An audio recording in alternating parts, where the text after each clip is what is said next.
The smell of burning meat filled the small cabin just outside Albuquerque, New Mexico, and Rose Turner knew her evening had turned into a disaster before she even opened the oven door. It was September 1882, and the sun hung low over the distant mesa, casting amber light through her kitchen window as she pulled out what was supposed to be a roasted chicken, but looked more like something charred beyond recognition. Her hands trembled as she set the blackened bird on the wooden counter, and the tears came before she could stop them. They were not just tears for the ruined meal, but for everything that had led to this moment. The death of her father 3 months ago, the struggle to maintain his ranch alone, the mounting debts, and now her inability to even cook a simple supper without destroying it. She heard the knock at the door just as the first sob escaped her throat.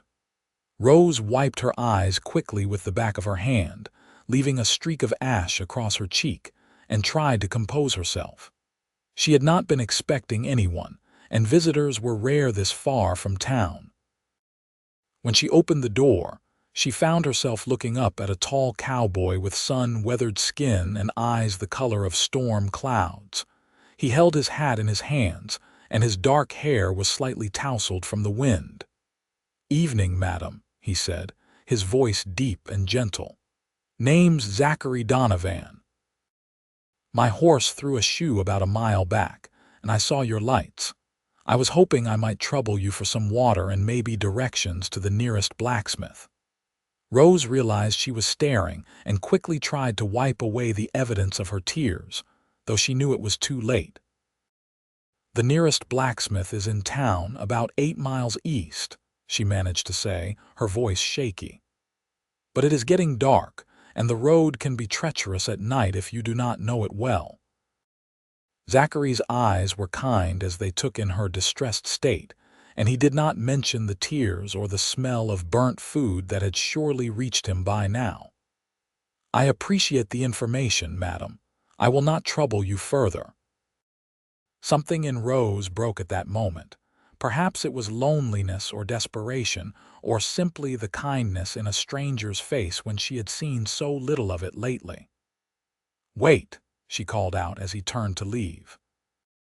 "I cannot offer you much, but you are welcome to water your horse at the trough, and I suppose I have supper, though I warn you it is not fit for consumption." A small smile played at the corner of Zachary's mouth. "I have eaten many meals on the trail, madam. I am sure whatever you have is better than hardtack and jerky." Rose stepped aside to let him in, suddenly acutely aware of how the cabin must look to a stranger. Her father had been a meticulous man, but in the 3 months since his passing, she had let things slide. Dust gathered in corners, and the once orderly home now showed signs of her struggle to keep up with both housework and ranch work. She led Zachary to the small dining table, then returned to the kitchen, staring at the burnt chicken with fresh despair. "I am sorry," she said, her voice breaking again. "I was trying to fix something nice because today is my father's birthday, or it would have been, and I wanted to honor him somehow, but I got distracted fixing a fence post and lost track of time, and now everything is ruined." The words tumbled out in a rush, and she could not stop the tears from flowing again. Zachary stood, his boots heavy on the wooden floor as he approached the kitchen area. He looked at the blackened bird, then at Rose's tear-stained face, and something shifted in his expression. Without a word, he rolled up his sleeves, found a knife in the drawer she pointed to, and began carving the chicken. He cut away the most burnt outer portions, revealing meat underneath that, while dry and certainly overcooked, was at least edible. "May I?" he asked, gesturing to the stove where she had a pot of water boiling. Rose nodded, too stunned to speak. She watched as this stranger moved through her kitchen with surprising competence, adding some of the boiling water to the carved meat to give it moisture, then spotting her small garden of herbs on the windowsill and adding some to create a simple sauce. He found potatoes in her pantry and quickly boiled them, mashing them with butter and salt. Within 20 minutes, Zachary had transformed her disaster into something resembling an actual meal. He set 2 plates on the table, portioned out the food, and held out a chair for her. Rose sat, feeling as though she had stepped into some strange dream. Zachary took his first bite of the salvaged chicken, and Rose watched anxiously, waiting for the polite grimace, the forced swallow. Instead, he chewed thoughtfully, then took another bite. "This is good," he said, and there was no mockery in his tone, only honesty. "You do not have to lie to make me feel better," Rose said quietly. "I know it is terrible. Madam, I have spent the last 5 years driving cattle from Texas to Kansas and back again," Zachary said, meeting her eyes.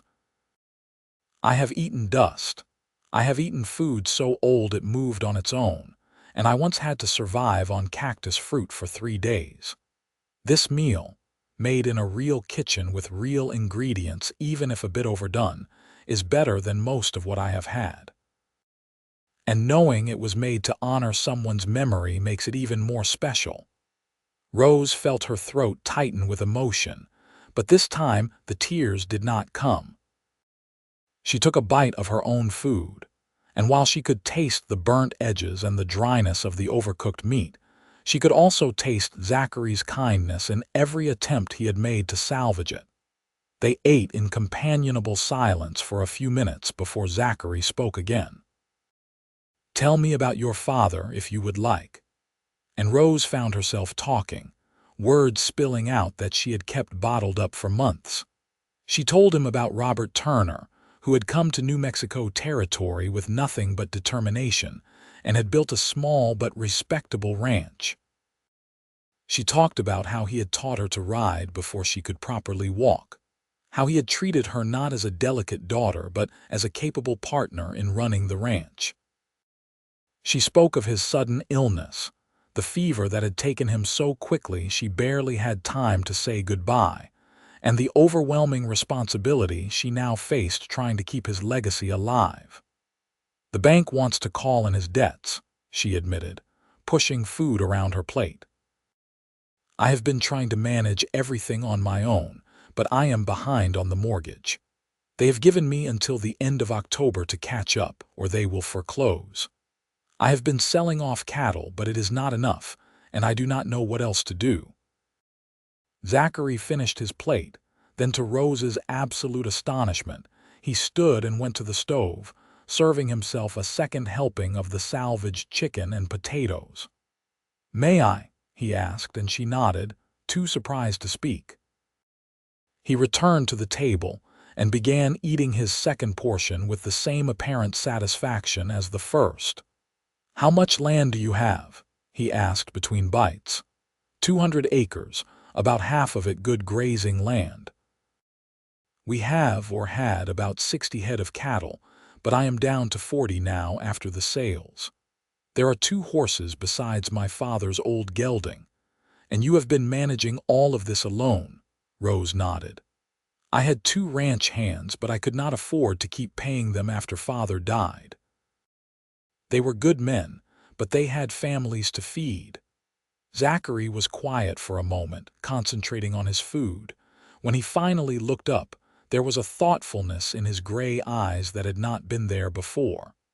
"I am between jobs right now. The ranch I was working for in Texas sold off most of their herd, and there was not enough work to keep all the hands on. I have been traveling north, looking for work. If you need help getting your ranch back on its feet, I would be willing to work for room and board until you can afford to pay wages. Once you are caught up with the bank, we can discuss proper compensation." Rose stared at him. "You cannot be serious. You do not even know me." "Why would you offer such a thing?" Zachary set down his fork and met her gaze steadily. "My mother died when I was 10 years old. My father tried to keep our small farm going on his own, but he was too proud to ask for help, too stubborn to accept it when it was offered. He lost everything, and the shame of it killed him within a year. I was 12 years old when he died, and I have spent every day since then learning that sometimes accepting help is not weakness, it is wisdom. You need help and I need work. It seems like a fair arrangement. But you do not even know if I can pay you eventually. What if I lose the ranch anyway? Then at least you will have tried everything you could, and you will have nothing to regret. But I do not think you will lose it. I saw your fences on the way in. They are well maintained. Your horse in the stable is well groomed and healthy. This cabin might be a bit dusty, but the roof is solid and the structure is sound. You are not failing because you are incapable. You are struggling because one person cannot do the work of three. Let me help. Rose felt something unfurl in her chest, something that felt dangerously like hope. I have a small room off the back of the cabin. It was meant for storage, but there is space for a bedroll. It is not much. It is more than the ground under the stars, which is where I would be sleeping otherwise.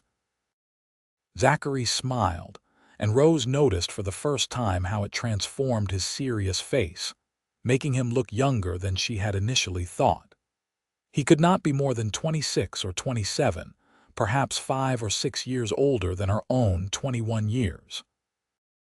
They finished the meal, and Rose found herself actually feeling hungry for the first time in days, eating her own second portion.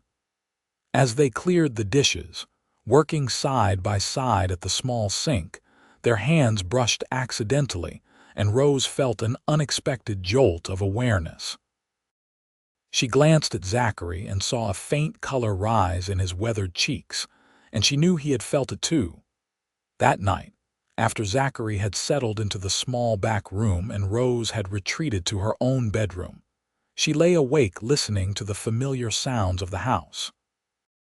But there was something different now, something that made the darkness feel less oppressive and the silence less lonely. There was another human being in her home, someone who had looked at her tears and her failures and had not turned away. Someone who had eaten her burnt supper and asked for seconds. She fell asleep with the taste of hope on her tongue. The next morning, Rose woke before dawn as she always did, but when she emerged from her bedroom, she found that Zachary was already awake and had started a fire in the stove. He looked up when she entered, his hair damp as though he had washed at the pump outside. "Morning," he said. "I hope you do not mind. I am used to early starts." "Not at all. I usually wake at this hour myself." Rose moved to the stove, intending to start breakfast, but Zachary was already pulling eggs from the basket on the counter. "Let me," he said. "You cooked last night. Fair is fair." Rose almost laughed at the description of her burnt disaster as cooking, but she held her tongue and watched as Zachary efficiently prepared eggs and toasted bread over the stove.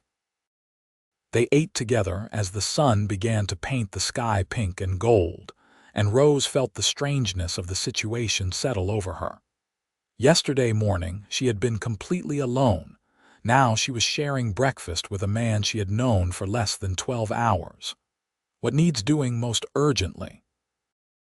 Zachary asked as he drained his coffee cup. Rose considered. "The north pasture fence has several posts that need replacing. I started the work yesterday, which is why I lost track of time with supper. And I need to move the cattle to the east grazing area before they overgraze where they are now. Then there is the matter of the water pump near the south boundary. It has been making an awful noise, and I am afraid it might break down entirely if I do not fix it soon." Zachary nodded. "Let us start with the fence. If the cattle get out, you will have bigger problems than a noisy pump. Show me what you have for tools and materials." They worked together all morning, and Rose found herself impressed by Zachary's skill and efficiency. He handled the post-hole digger with the ease of long practice, and when she showed him the fence posts she had cut herself, he examined them with approval. "You do good work," he said. "These are cut straight and true. Your father taught you well." The compliment warmed her more than it should have. They worked side by side, falling into an easy rhythm. Zachary would dig the post hole while Rose prepared the next post. Then together they would set it in place and pack the earth around it. The morning sun grew hot, and Rose watched as Zachary removed his shirt, revealing a strong back marked with the scars of hard living. She forced herself to look away, focusing on her work, but she was acutely aware of his presence beside her. "Tell me about your family," Rose said during a water break, surprising herself with the question. She was not usually forward with strangers, but something about working alongside Zachary made conversation feel natural. "Not much to tell that I have not already said," Zachary replied, taking a long drink from the water canteen. "My parents are both gone. I have a sister somewhere, but we lost touch years ago. She married a shopkeeper in Denver, or that was the plan last I heard. I have been moving from ranch to ranch, taking work where I can find it. It is a lonely life sometimes, but it is honest work. Do you ever think about settling down, having a place of your own?" Zachary was quiet for a long moment, staring out at the horizon. "I used to dream about it. Having land, building something that lasted. But dreams need money, and money has been hard to come by.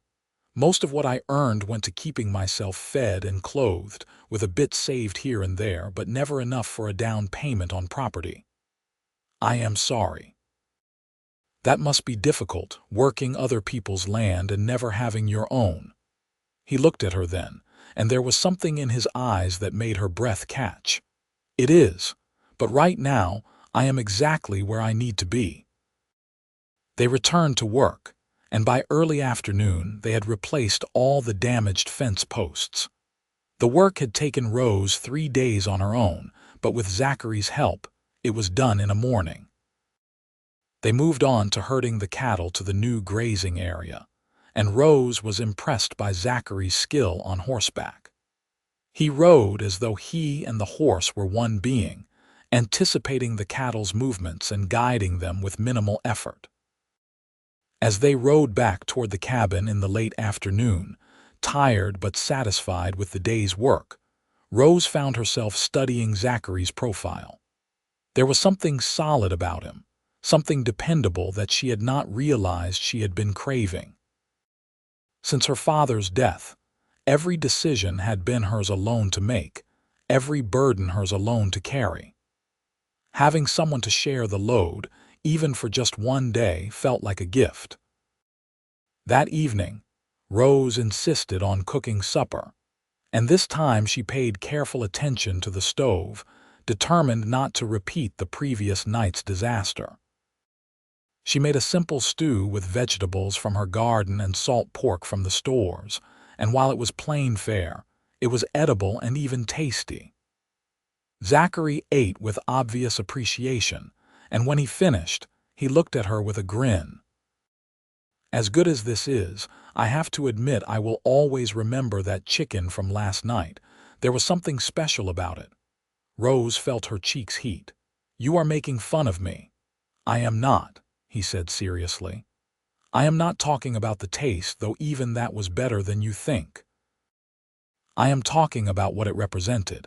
You were at your lowest point, and instead of giving up or hiding your troubles, you let a stranger in. You trusted me when you had no reason to. That takes courage. I do not feel particularly courageous. Mostly I just feel tired and scared." Zachary reached across the table, and his calloused hand covered hers. The touch sent electricity through her arm. "Courage is not the absence of fear. It is doing what needs to be done despite being afraid. You are one of the bravest people I have met." Rose looked down at their joined hands, her smaller one engulfed by his larger one, and felt something shift inside her.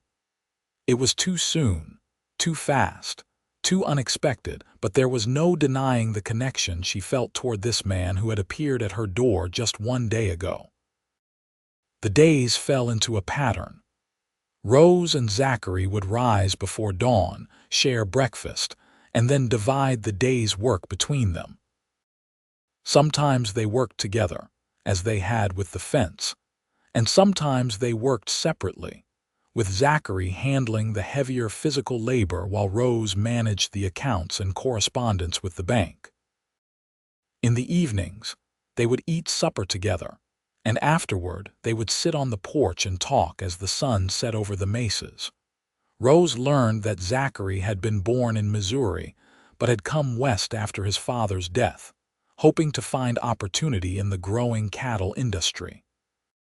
He had worked ranches from Texas to Montana, learning his trade from some of the best cattlemen in the West. He could rope and brand, break horses, and doctor sick cattle. He could read the weather by the color of the sky and find water by watching where birds flew at dusk. He was, Rose realized, exactly what her father would have called a good hand. But he was more than that. In their evening conversations, Rose discovered that Zachary was well-read despite his limited formal education. He had taught himself from books borrowed from ranch owners' libraries, and he could discuss everything from Shakespeare to military history.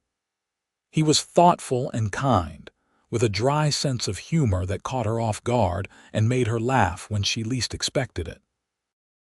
For his part, Zachary seemed equally fascinated by Rose. He asked about her childhood, her dreams, her fears. He listened when she talked about her father with a quality of attention that made her feel truly heard. And sometimes, when he thought she was not looking, she would catch him watching her with an expression that made her heart race. 2 weeks after Zachary's arrival, they were working together to repair the water pump when Rose's hand slipped, and she gashed her palm on a piece of sharp metal. She cried out, more from surprise than pain, and Zachary immediately dropped his tools and took her hand in his. "Let me see," he said, his voice tight with concern. Blood welled from the cut, and he quickly pulled a clean handkerchief from his pocket, pressing it against her palm. "Come on, let us get this cleaned and wrapped properly." He led her back to the cabin, one hand supporting her elbow, the other keeping pressure on her wound. Inside, he had her sit at the table while he retrieved the medical supplies she kept in a cabinet. His touch was gentle as he cleaned the cut with whiskey, though Rose hissed at the sting. "I am sorry," he murmured, his gray eyes meeting hers. "I know it hurts, but it needs to be cleaned. I know I am not a child." "No, you certainly are not." There was something in the way he said it that made Rose's breath catch. He was so close, his head bent over her hand as he carefully wrapped it in clean bandages, and she could smell the sun and sage on his skin. When he finished, he did not immediately let go. Instead, his thumb traced small circles on her wrist, just above the bandage, and Rose felt her heart hammering in her chest. "Zachary," she whispered, not sure what she was asking for, only knowing that the air between them had changed, charged with possibility. He looked up, and the intensity in his eyes nearly undid her. "Rose, I need to tell you something. I know I have only been here 2 weeks, but I have to be honest with you. I am falling in love with you." The words hung in the air between them, raw and vulnerable. Rose felt tears prick her eyes, but they were not tears of sadness. "I feel it too," she admitted. "I have been trying to tell myself it is too soon, that we barely know each other, but the truth is that I feel more myself with you than I have felt in years." Zachary stood, drawing her up with him, and suddenly they were inches apart. "May I kiss you?" he asked, his voice rough with emotion. Rose answered by closing the distance between them. His lips met hers, and it was nothing like the chaste kiss she had imagined a first kiss might be. It was hungry and searching, full of weeks of unspoken desire and the desperate need to connect with another human being on the deepest level. Zachary's arms came around her, pulling her against his solid chest, and Rose felt safe for the first time since her father's death. When they finally broke apart, both breathing hard, Zachary rested his forehead against hers. "I should not have done that. You are my employer, and I am supposed to be helping you save your ranch, not complicating things." "You are not complicating things," Rose said firmly. "You are making everything better. I do not know what is happening between us or where it will lead, but I know that I have not felt this alive in months. Please do not apologize for that. I just do not want you to feel pressured or obligated because I am working here." Rose pulled back enough to look him in the eye. "Zachary Donovan, I am kissing you because I want to, not because I feel obligated. If anything, I am the one in the position of power here. You work for me, remember?" A slow smile spread across his face. "I suppose that is true. Does that mean you will not fire me for taking liberties with the boss? I think your employment is secure." Rose smiled back, feeling giddy and young in a way she had not felt in years. "Now we have a water pump to fix, and daylight is burning." They returned to work, but everything felt different now. The air seemed brighter, the work lighter. Every accidental touch carried significance, and when Zachary helped Rose down from examining the top of the pump mechanism, his hands lingered on her waist just a moment longer than necessary. That evening, after supper, they sat on the porch together as had become their custom. But this time, when the night air turned cool, Zachary put his arm around Rose's shoulders and drew her close. She rested her head against his chest, listening to the steady beat of his heart, and felt a contentment she had not known was possible. "Tell me about your dreams," Zachary said softly, his fingers playing with a strand of her hair that had escaped its pins. "If you could have anything in the world, what would it be?" Rose thought about it. "I want to keep this ranch, not just because it was my father's, but because I love this land. I love waking up to see the sun rise over the mesas, and I love the smell of sage after rain. I want to build something here, something that lasts, and I want someone to build it with me." She paused, then added quietly, "I want a family, children to fill this house with laughter, a partner to share both the burdens and the joys." "That sounds like a good dream," Zachary said. "It sounds like a dream worth fighting for. What about you? What do you dream of?" Zachary was quiet for a long moment. "I used to think I wanted to keep moving, to see every corner of the West, to never be tied down. But lately, I have been thinking that maybe what I really want is a place to belong. A home that is mine, not just in ownership, but in every sense of the word. Someone to come back to at the end of the day. A reason to put down roots instead of always being ready to move on." "You have that here if you want it," Rose said, her heart in her throat. "A place to belong, a home." Zachary tilted her chin up so he could see her face in the starlight. "Are you sure? We have only known each other a few weeks." "My parents knew each other for 3 days before they got married," Rose said. "My father always said that when you know, you know. And I think I know, Zachary. I think I have known since you ate that terrible burnt chicken and asked for seconds." Zachary laughed, the sound warm and rich in the night air. "That chicken was not terrible. It was made with love, and that made it the best meal I had eaten in years." He kissed her then, soft and sweet, a promise of things to come. Over the following weeks, Rose and Zachary worked harder than ever to save the ranch. With Zachary's help, Rose was able to complete all the repairs that had been mounting up. They fixed fences, mended the barn roof, and got the water pump working smoothly again. They rounded up several head of cattle that had wandered into the hills and brought them back to the main herd. Zachary even managed to capture and break a wild Mustang he found near the southern boundary, adding a valuable horse to their small stock. But the bank's deadline loomed. Rose spent hours poring over the accounts, trying to find ways to raise the money she needed. She sold more cattle, though it pained her to reduce the herd further. She sold her mother's china, which had been sitting unused in the cabinet since her mother's death years ago. She even considered selling her father's pocket watch, the one thing she had wanted to keep, but Zachary stopped her. "We will find another way," he said firmly. "You do not have to give up everything that matters to you." "But we are still $200 short," Rose said, feeling despair creep in. "I have sold everything I can think of except that watch. The deadline is in 3 days, Zachary. 3 days, and if we do not have that money, I lose everything." Zachary was quiet, and Rose saw him working through something in his mind. Finally, he spoke. "I have money saved. Not much, but I have been putting away what I could for years, saving for that dream of owning land someday. It is not quite $200, but it is close. You can have it." Rose stared at him in shock. "I cannot take your savings. That is your future." "My future is here with you if you will have me. What good is money in a bank if it cannot be used to save something that matters? But what if we still lose the ranch? Then we will both have nothing."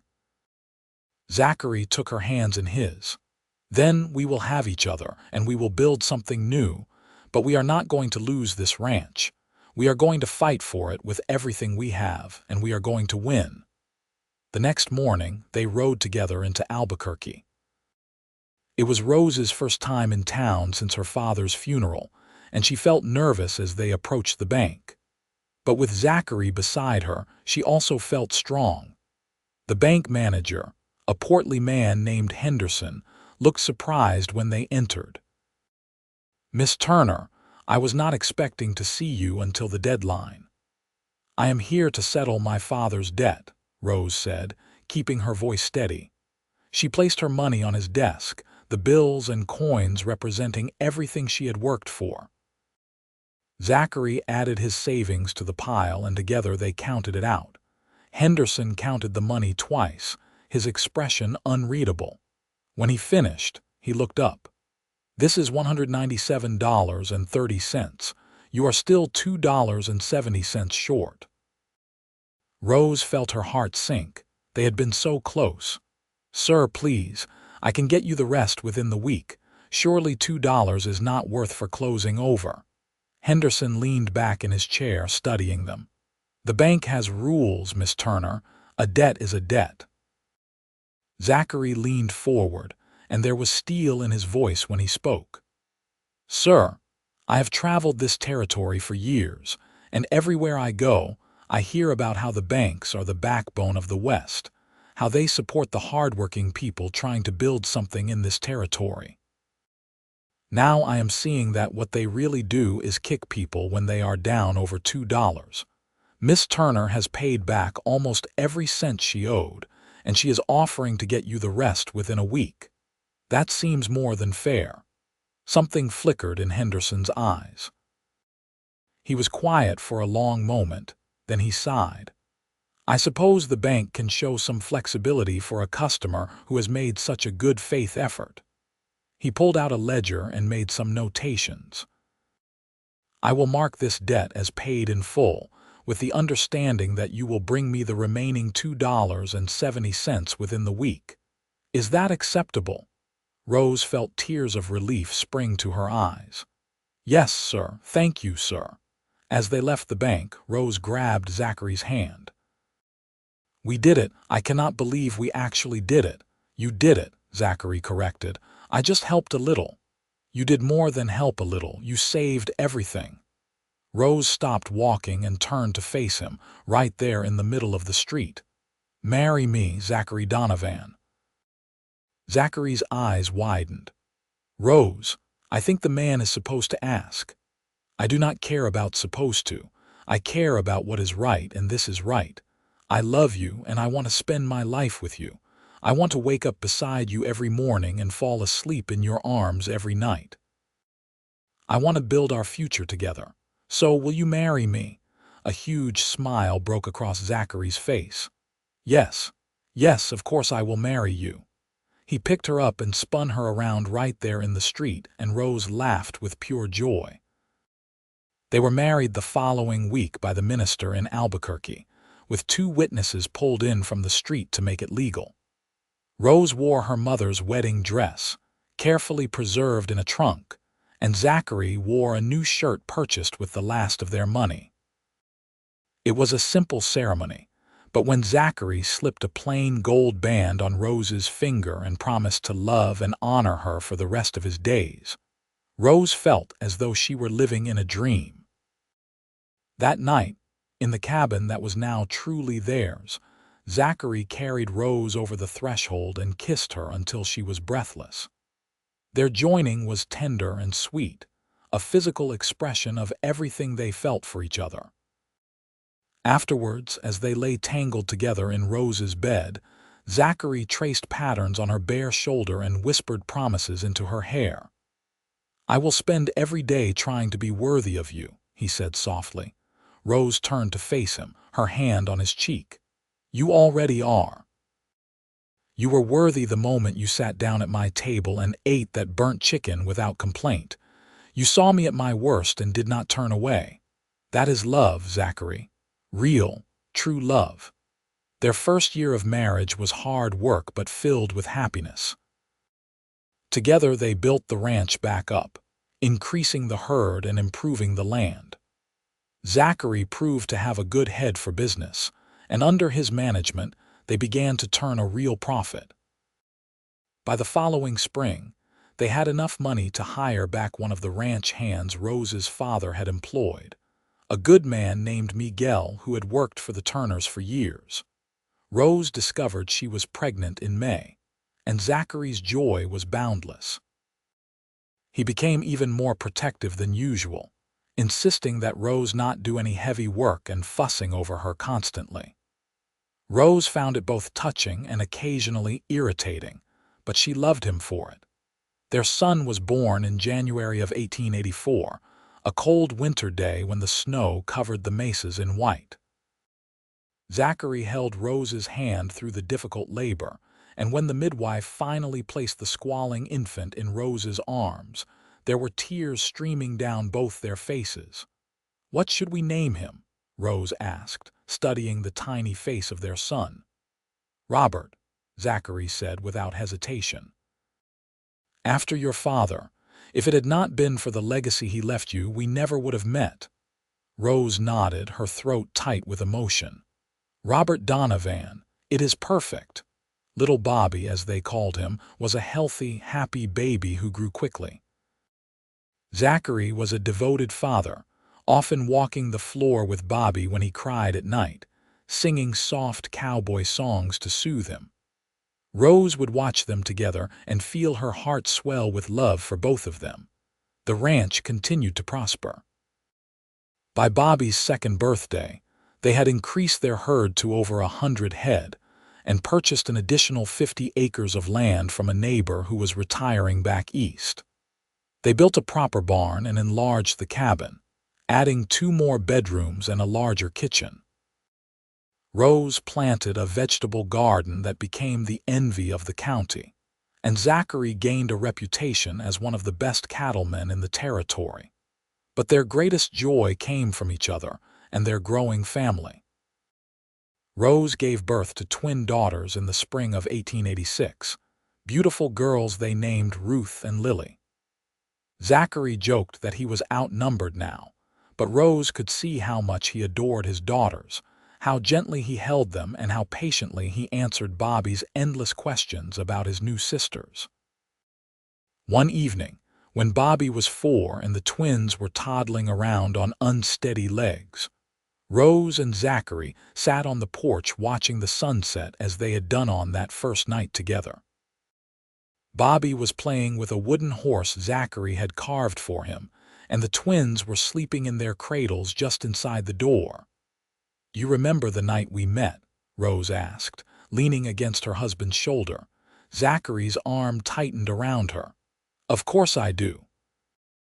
I remember a beautiful woman crying over a burnt chicken, and I remember thinking that I wanted to take away all the things that made her cry. You did take them away. You gave me hope when I had none left. You gave me love when I thought I would spend my life alone. You gave me a family and a future." Rose turned to look at him, this man who had stumbled into her life by chance and stayed by choice. I think about what my life would be like if you had not knocked on my door that night, and I cannot imagine it. You are everything to me, Zachary Donovan. And you are everything to me, Zachary replied, kissing her forehead. You and these beautiful children, this ranch, this life we have built together.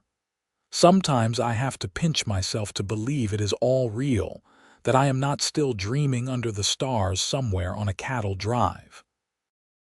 It is real, Rose assured him, and it is ours. They sat in comfortable silence, watching as the sky turned from gold to pink to purple. Bobby came over and climbed into Zachary's lap, and Rose rested her hand on her belly, where a fourth child was just beginning to grow. She had not told Zachary yet, wanting to wait until she was sure, but soon she would share the news and watch his face light up with that mixture of joy and wonder that never failed to move her. The years continued to pass, bringing both joys and challenges. There were droughts that tested their resolve and harsh winters that cost them cattle.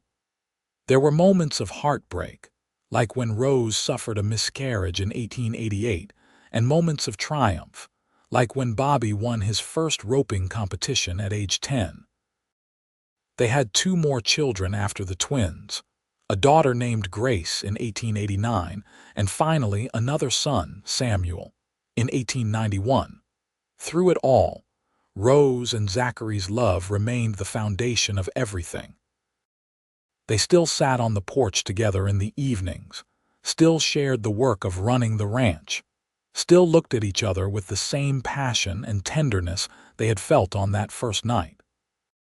They taught their children to work hard and be kind, to value family above all else, and to never judge someone by appearances alone. Bobby grew into a young man much like his father, tall and strong with a natural gift for working with animals. The twins, Ruth and Lily, were inseparable, 2 halves of a whole who often communicated without words. Grace had her mother's practical nature and her father's easy laugh, while little Samuel was still finding his way, but showed signs of being the scholar of the family, always asking questions and wanting to know how things worked. When New Mexico achieved statehood in 1912, Rose and Zachary stood together in Albuquerque, watching the celebrations and marveling at how much had changed since that September evening 30 years before, when a cowboy with a lame horse had knocked on a desperate woman's door. They were in their 50s now, their hair touched with gray and their hands marked by a lifetime of work, but their love had not diminished. If anything, it had deepened and matured, like a fine wine that only improved with age. "Do you ever regret it?" Rose asked as they walked back to their wagon, where Bobby waited to drive them home. The ranch was fully Bobby's responsibility now, though Zachary still helped out and probably always would. "Do you ever wonder what your life would have been like if you had kept riding that night, if you had found another ranch to work?" Zachary stopped walking and turned to face his wife, this woman who had been his partner and his love for 3 decades. Not for one single moment. "Every choice I have made, every road I've traveled led me to you. That burnt chicken supper was the best meal of my life, not because of how it tasted, but because it was the beginning of everything that mattered. You, our children, our grandchildren, this life we have built. It is more than I ever dreamed possible." Rose felt tears prick her eyes, though these days everything seemed to make her emotional. "I love you, Zachary Donovan. I loved you when you ate that terrible chicken, and I love you now, and I will love you until my last breath. And I love you, Rose Donovan, forever and always." They kissed there in the street, 2 old married people who still felt like newlyweds when they touched. Bobby called out good-naturedly for them to stop embarrassing him, and they laughed and climbed into the wagon. As they rode back toward the ranch, the sun setting over the familiar mesas, Rose thought about all the years that had passed and all the years still to come. The ranch was thriving, better than it ever had under her father's management. Bobby was already talking about expanding further, about buying the Henderson property that had come up for sale. The Hendersons were the same family that had owned the bank all those years ago, and Rose found a certain poetic justice in the idea of buying their land. Ruth had married a good man, a schoolteacher from Santa Fe, and had 2 children of her own. Lily had chosen to stay on the ranch, working alongside Bobby and showing a talent for training horses that rivaled her father's. Grace was studying to be a nurse, determined to bring modern medicine to the rural areas that so desperately needed it. And Samuel, at 21, was talking about becoming a lawyer, about using his education to help people keep their land and their rights. All of them, Rose thought with pride, were good people who understood the value of hard work and the importance of family. They had been raised with love and discipline, taught to be honest and fair, and given the security of knowing they were cherished. As they pulled up to the ranch house, now a large and comfortable home that bore little resemblance to the small cabin where Rose had lived alone so long ago, she saw her daughters waiting on the porch. Ruth had brought her children for a visit, and the sound of childish laughter filled the air. Grace was home from nursing school for the weekend, and Lily emerged from the barn, her hands dusty from working with the horses. This, Rose thought, was what success looked like. Not the size of the herd or the acres of land, though those things mattered. Success was the sound of her grandchildren playing, the sight of her daughters gathered together, the solid presence of her husband beside her, and the knowledge that her sons were good men who would carry on the values she and Zachary had worked so hard to instill. That evening, after the dishes were washed and the grandchildren put to bed in the upstairs rooms, after Grace and Ruth had retired for the night, and Lily had gone to her own small house on the property, Rose and Zachary found themselves alone on the porch once more. It had been enlarged over the years, with comfortable chairs and even a porch swing that Zachary had built for their 20th anniversary, but it was still their favorite place to be. "You remember what you told me that first night?" Rose asked. "About your mother and father." "I remember. I told you my father was too proud to accept help and it cost him everything. You saved me from that fate. If you had not appeared when you did, if you had not offered your help, I would have lost this ranch. I would have been too stubborn and too proud to ask for assistance until it was too late. You taught me that accepting help is not weakness." Zachary took her hand, his thumb rubbing over her knuckles as he had done 1,000 times before. "We saved each other, Rose. You gave me a home and a purpose. You gave me a reason to stay in one place to build something lasting. Before I met you, I was just drifting, going wherever the wind took me. You were my anchor, and you were my salvation." Rose leaned her head on his shoulder, comfortable in the warmth of his presence. "I was drowning and you threw me a lifeline, and then you did something even more remarkable. You ate my burnt chicken and asked for seconds." Zachary laughed, the sound rich and familiar. "I will never live that down, will I? Never. It is one of my favorite memories. You looked at that terrible, charred disaster of a meal, and instead of making excuses or politely declining, you found a way to salvage it. You turned something awful into something bearable, and then you came back for more. That is love, Zachary. That is what our whole life together has been. Taking the hard times and the disasters and finding a way to make them bearable, to transform them into something good." "We have had our share of hard times," Zachary agreed. "The drought of '93 that nearly wiped us out, losing the baby in '88, that winter when Samuel was so sick we thought we might lose him, but we got through them all together." "Together," Rose echoed. "That is the secret, is it not? Not facing things alone, but having someone to share the burden and the joy." They sat in silence for a while, listening to the night sounds that had become the soundtrack of their lives. An owl hooted in the distance, and somewhere a coyote called to its mate. The wind whispered through the sage, carrying the scent of the desert and the promise of rain. "I want you to know something," Zachary said finally. "If I had my life to live over, I would not change a single thing. Every hardship, every struggle, every moment of doubt, they all led me to you. And you are worth all of it and more." Rose felt tears slip down her cheeks, but they were happy tears. "I feel the same way. Even losing my father, as painful as it was, led to us being together. I do not think everything happens for a reason, but I do think we can find meaning in even the most difficult circumstances. My father's death forced me to grow up quickly, to take responsibility for the ranch, to be there cooking supper that night when you knocked on the door." "A burnt supper," Zachary reminded her with a grin.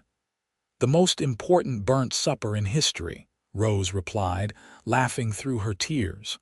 "The burnt supper that changed both our lives." As the years continued to roll forward, Rose and Zachary settled into the comfortable rhythm of a long and happy marriage. They celebrated their 40th anniversary in 1922, with all their children and grandchildren gathered around them. Bobby had expanded the ranch to over 1,000 acres and was now teaching his own sons the business. Ruth was a grandmother herself, with her oldest daughter recently married. Lily had become one of the most respected horse trainers in the state, and her breeding program was producing animals that were in demand across the Southwest. Grace had opened a small clinic in Albuquerque, where she provided care to those who could not afford fancy doctors. Samuel had indeed become a lawyer and was making a name for himself defending the rights of small ranchers and homesteaders against larger interests trying to push them out. Rose and Zachary could not have been more proud of the family they had raised. On their 50th anniversary in 1932, in the midst of the Great Depression that was ravaging much of the country, Rose and Zachary stood together in the same church where they had been married and renewed their vows before God and their family. Rose was 71 now, and Zachary 76, but when they looked at each other, they still saw the young people they had been, the woman crying over a burnt supper and the cowboy who had stayed to help. "I would do it all again," Zachary said as they cut the cake their daughters had made for the celebration. "Every single moment. Even eating that awful chicken," Rose teased. "Especially eating that awful chicken. Best meal of my life, remember." Their love story became something of a legend in their family. When their great-grandchildren would visit, they would beg to hear the story of how great-grandma and great-grandpa met, and Rose and Zachary would take turns telling it, each adding their own details and perspectives. The children would giggle at the idea of Rose crying over burnt food, and they would sigh with satisfaction when Zachary described how he had eaten every bite and asked for seconds. "The moral of the story," Zachary would always conclude, "is that love is not about perfection. It is about acceptance. It is about seeing someone at their worst and choosing to stay anyway. It is about taking whatever life gives you and making the best of it together." Rose and Zachary lived to see their 65th wedding anniversary in 1947, a remarkable achievement for any couple. By then, they were both frail and moved slowly, but their minds remained sharp and their love for each other undimmed. They still sat on the porch together in the evenings when the weather permitted, though now they sat in the comfortable chairs Bobby had made for them, with cushions to ease their old bones. "It has been a good life," Rose said one evening as the sun set in a blaze of orange and gold. "Better than I ever imagined possible." "The best life," Zachary agreed, his hand finding hers as naturally as breathing. Their fingers intertwined, gnarled and spotted with age but still strong in their connection. They talked about their children and grandchildren and great-grandchildren, about the ranch that had been the foundation of their life together, about the changes they had seen in their long lives. They had lived through the end of the Wild West, through 2 world wars, through the invention of automobiles and airplanes and radio. But through all the changes, their love had remained constant. Rose passed away peacefully in her sleep in the spring of 1948, with Zachary holding her hand and their children gathered around. Her last words were, "Thank you for eating my burnt chicken." Zachary followed her just 3 months later, and everyone who knew them said he had died of a broken heart. He was laid to rest beside Rose in the family cemetery on the ranch, under the wide New Mexico sky they had both loved so much. At the funeral, Bobby stood to speak about his parents. He was a grandfather himself now, a successful rancher with a legacy to pass down to his own children. "My parents taught us many things," he said, his voice thick with emotion. "They taught us to work hard, to be honest, to value family above all else. But the most important thing they taught us was how to love. They showed us that real love is not about grand gestures or perfection. It is about showing up every day, about eating burnt chicken and asking for seconds, about choosing each other again and again, in good times and bad. That is the legacy they leave us, and it is more valuable than all the land or cattle or money in the world." The ranch continued to prosper under Bobby's management and eventually under his sons. But the story of Rose and Zachary remained the heart of the family's history. Every generation heard the tale of the burnt chicken, of the cowboy who stayed, of the love that grew from a moment of kindness into a lifetime of devotion. In the family dining room, now part of the large house that had grown from Rose's original cabin, there hung a framed piece of needlework that Rose had made in her later years. It showed a simple cabin under a starry sky, with a man and woman sitting on the porch. Below it, Rose had stitched the words, "Love is patient, love is kind, love eats burnt chicken." It became the family motto, a reminder that true love is about acceptance and forgiveness, about seeing beyond surface imperfections to the heart beneath. When members of the family faced difficulties in their own relationships, older relatives would smile and say, "Remember the burnt chicken," and everyone would know what they meant. The ranch that Rose had fought so hard to save, that she and Zachary had built together, remained in the family for generations. It grew and changed with the times, but at its heart, it remained what it had always been. A testament to the power of love and hard work, to the importance of accepting help when it is offered, and to the truth that sometimes the most important moments in our lives come when we least expect them. Years after both Rose and Zachary were gone, when their great-great-grandchildren played in the same yard where their ancestors had worked and loved and built a life together, the story of the burnt chicken supper continued to be told. It reminded them that love is not about perfection, but about acceptance, not about grand romantic gestures, but about small daily choices to be kind, to stay, to help, to see the best in someone even when they are at their worst. And somewhere, in whatever comes after this life, Rose and Zachary were together still, laughing about a burnt chicken and a chance meeting that had changed 2 lives forever.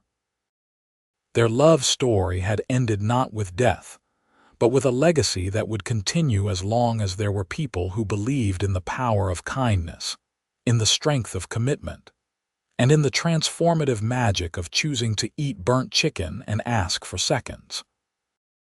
The sun continued to rise and set over the New Mexico mesas, painting the sky in brilliant colors just as it had on that September evening in 1882, when a cowboy knocked on a desperate woman's door. The land endured, the ranch prospered, and the love story of Rose Turner and Zachary Donovan lived on in the hearts and memories of everyone who heard it. A reminder that sometimes the greatest love stories begin with the smallest acts of kindness, and that true love is measured not in perfection but in acceptance, not in grand gestures but in everyday choices to stay, to help, and to love despite imperfections.